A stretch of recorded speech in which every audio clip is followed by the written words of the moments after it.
ஆண்டவராக இயேசு கிறிஸ்துவின் நாமத்தில் என் அன்பின் வாழ்த்துக்கள். இந்த காலை தியானத்திற்கென்று நாம் தெரிந்து கொள்கிற வேத வசனம் சங்கீதங்களின் புஸ்தகம் 37 சங்கீதம் 18 உத்தமர்களின் நாட்களை கர்த்தர் அறிந்திருக்கிறார், அவர்கள் சுதந்திரம் என்றென்றைக்கும் இருக்கும். உத்தமர்களின் நாட்களை கர்த்தர் அறிந்திருக்கிறார், அவர்களுடைய சுதந்திரம் என்றென்றைக்கும் இருக்கும்.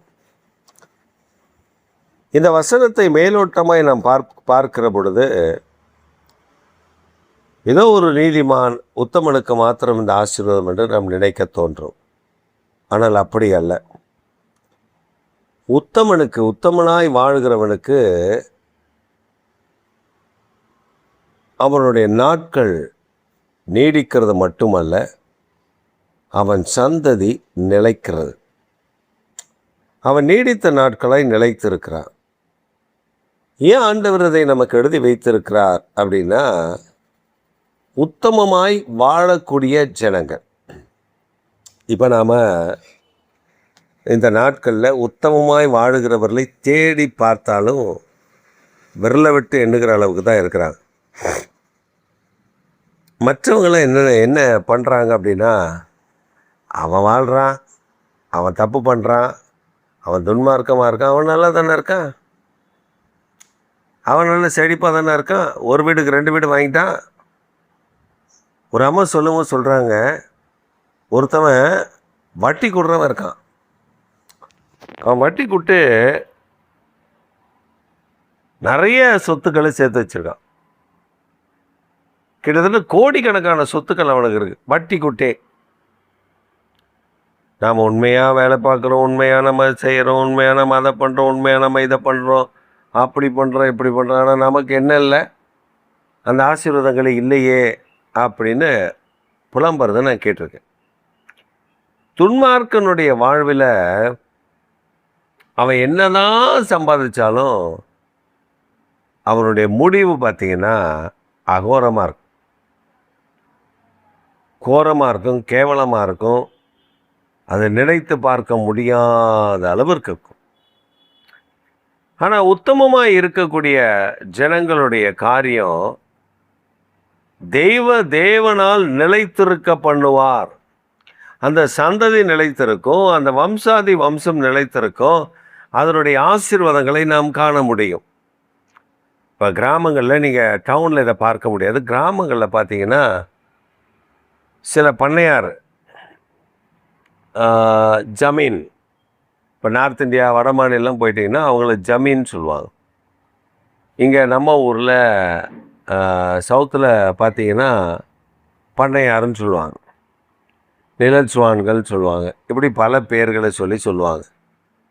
நீங்கள் அந்த பெயர்கள் எல்லாம் கவனமாக பார்த்தீங்கன்னா அவங்களுடைய வாழ்வை நீங்கள் அந்த கிராமங்களில் போய் அந்த ஒரு பண்ணையாருடைய வாழ்க்கையை பாருங்கள். உத்தமமாய், உண்மையாய், நீதியாய் நடப்பித்த பண்ணையார் இருக்கிறாங்க. அவங்களுடைய சந்ததி இன்றைக்கும் நிலைத்திருக்கும்.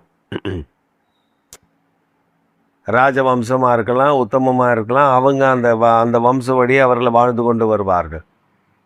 ஆனால் ஒரு சிலர் இருக்கான், ஊரடித்து உலையில் போட்டு அந்த திருடி இதை திருடி, பெண்களை அடித்து அதை பண்ணி இதை பண்ணி, இதெல்லாம் பண்ணிகிட்ருக்கிற அவனுடைய வாழ்க்கை துன்மார்க்கமான வாழ்க்கை. அவன் சந்ததியை நீங்கள் தேடி பார்த்தா கூட கிடைக்காது. அவன் வீடெல்லாம் பாழாய் போய் எரிக்கலமாக இருக்கும். அப்போவே நீங்கள் தெரிஞ்சுக்கலாம் இவன் உத்தமமாய் வாழவில்லை என்று. ஒரு சமயம் ஒருத்தருடைய குடும்பத்தில் ஒரு பெரிய பிரச்சனை. அந்த குடும்பத்தில் உள்ள பெண் பிள்ளைகள் எல்லாம் மூளை வளர்ச்சி இல்லாமல் மென்டலாக பிறந்து அவர்கள் ஒரு குறிப்பிட்ட வயது வந்த பொழுது இறந்து போவார்கள். அப்போ அந்த குடும்பத்தில் இது எதற்காக நடக்கிறது என்று அவர்களுக்கு தெரியல. என்னென்னமோ பார்த்தாங்க, வைத்தியம் பார்த்தாங்க, ஜோதிடம் பார்த்தாங்க, அதை பார்த்தாங்க, இதை பார்த்தாங்க, எல்லாம் பார்த்து முடிச்சுட்டு இது எதனாலும் தெரியலையே அப்படின்னு மண்டையை போட்டு உடைக்கிறப்ப தான் அவர்களுடைய வாழ்வில் இயேசு கிறிஸ்துவை அறிகிறதற்கு ஒரு வாய்ப்பு கிடைத்தது.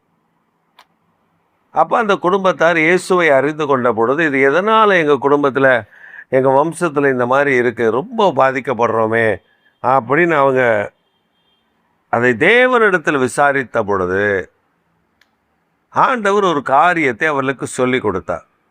என்னன்னா, ஒரு வாலிப பிள்ளை, ஒரு வாலிப மகள், அவள் திருமணம் ஆகியிருக்கு. அந்த வாலிப பொண்ணு திருமணம் ஆகியிருக்கு. அப்போ தான் இளம் வாலிப பிள்ளை திருமணம் ஆகியிருக்கு. அந்த வாலிப பிள்ளைகள், இப்போ கிராமங்களில் பார்த்திங்கன்னா வாலிப பிள்ளைகள்லாம் கிணத்துல போய் குளிப்பாங்க. கிணத்துல போய் அவங்க மோட்ரு போட்டு விட்டால் அதில் குளிப்பாங்க, துணி துவைப்பாங்க. இல்லைன்னா கிணத்துல இறங்கி குளிக்கிற வழக்கமும் இருக்கிறது. அப்போ இந்த வாலிப பிள்ளை குளிப்பதற்காக போயிருக்கா. அங்கே அவளை நாசப்படுத்தி நாசக்காரர்கள் அந்த தோட்டத்தினுடைய பண்ணையார் அவர் நாசப்படுத்தி அந்த பிள்ளைய விட்டுட்டாங்க. அப்போ அவ ஒரு காரியம் சொல்கிறா, என் வாழ்க்கையை அழிச்சிட்டிங்க, இனி நான் இந்த வாழ்க்கையை நான் வாழ முடியாது, என் கணவருக்கு நான் இனி நல்ல மனைவியாக இருக்க முடியாது, அதனால் கடவுள் ஒருவர் இருந்தால் அவர் இதை நிச்சயமாய் உன் தலைமுறையில் கேட்கத்தான் வேண்டும், செய்யத்தான் வேண்டும் என்று சொல்லிவிட்டு அவள் தன்னை மாய்த்து கொண்டாள். அப்போ அந்த பண்ணையார் என்ன நினச்சார்னு, இதெல்லாம் நம்ம பழிக்குமா அப்படின்னு விட்டார்.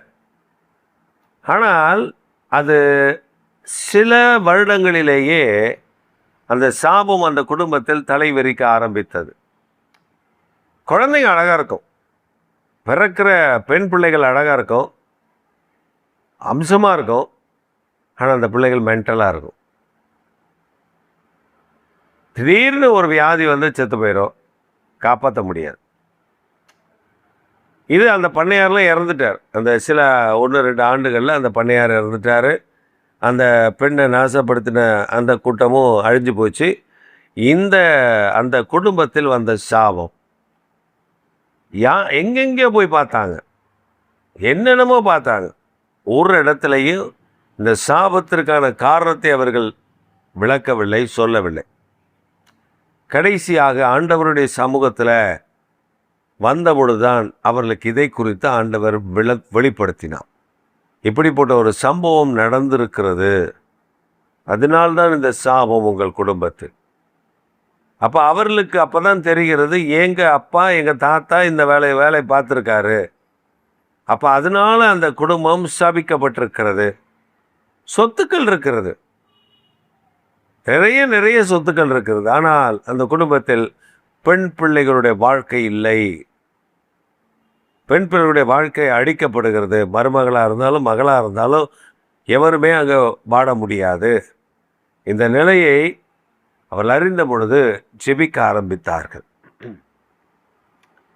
எங்களை மன்னித்து விடும் என்று சொல்லி ஆண்டவரிடத்தில் உபவாசம் பண்ணி ஜெபம் பண்ணி அந்த பெண்ணுடைய குடும்பம், அந்த இறந்து போன பெண்ணுடைய குடும்பத்தை தேடி கண்டுபிடித்தால் அந்த கணவர் அவரும் வயதானவராய்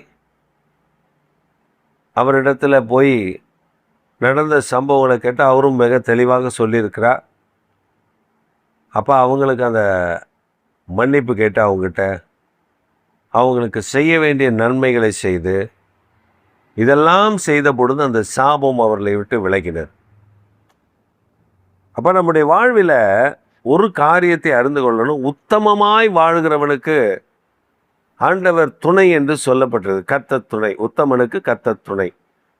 இப்போ ஒரு மனிதன் உத்தமமாய் வாழ்கிறான்னா அவன் நிலைத்திருக்க பண்ணுகிற கர்த்தர், அவனை நீடித்து நிற்க பண்ணுகிறவன். இன்றைக்கு நம்முடைய வாழ்க்கையில் எவனோ துன்மார்க்கமாக இருந்துட்டு போகிறோம், நமக்கு பிரச்சனை இல்லை. நான் ஆண்டவருக்கு உத்தமனாய் உண்மையாய் நடக்க எனக்கு கிருபை தாரும் என்று நாம் கேட்போமே ஆனால் ஆண்டவன் நம்மை நிலைத்திருக்க பண்ணுகிறது மாத்திரம் நம்முடைய சந்ததி வாழ்ந்திருக்கவும் செய்வார். வாழ்ந்திருக்கவும் செய்வார். சில வீடுகளை நான் பார்த்துருக்கேன், எருக்களமாக இருக்கும், இடிந்த நாசமாகி ஒன்றுமில்லாமல் போயிருக்கும். ஆனால் சில வீடுகளை பார்த்துருக்கேன், அவங்க தாத்தா, அவங்க அப்பா, பேரன், இப்போ அடுத்த தலைமுறை அந்த வீட்டில் இருப்பாங்க. யாரோ ஒருவர் அந்த வீட்டில் இருப்பார். அந்த வீடு அழிக்கப்பட்டு போயிருக்காது. அந்த வீடு நீடித்து நிலைத்திருக்கும். இந்த காலை வேளையில் நாம் உத்தமத்தில் வாழ்வதற்கு அந்த உத்தமராகிய இயேசுவை பின்பற்றுவோம். அவர் நம்மை வாழ வைப்பார், நிலைத்திருக்க பண்ணுவார். ஆமென், ஆமென்.